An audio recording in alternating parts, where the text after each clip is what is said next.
زمان في السعودية كان في مدرس مصري تم احتجازه في اسم الشرطة. تمام.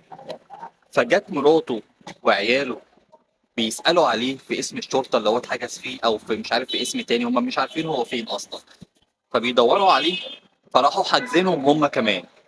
حلو. فمين سمع بالكلام دوت؟ الرئيس الراحل جمال عبد الناصر.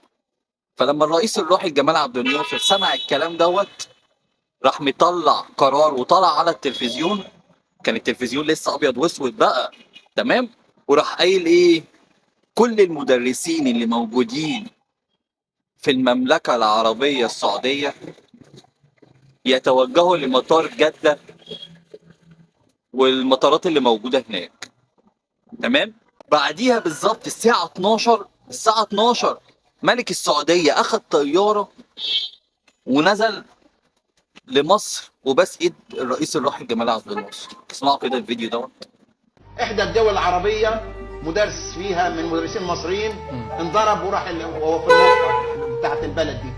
فمراته واولاده راح يسالوا، راح ماسكين حابزينهم في الاسم الشرطه ده او المخفر ده. وصل الكلام لعبد الناصر. فوجئنا في الساعه 9 في التلفزيون، كان ابيض واسود، على جميع مدرسي جمهوريه مصر العربيه التوجه الى مطارات جده والرياض والدمام مخاطرة البلد والطائرات المصريه في الطريق والحذر من التاخير. يا ملك هذه الدوله جه الساعه 12 وصل طيارته بس ايد جمال عبد الناصر.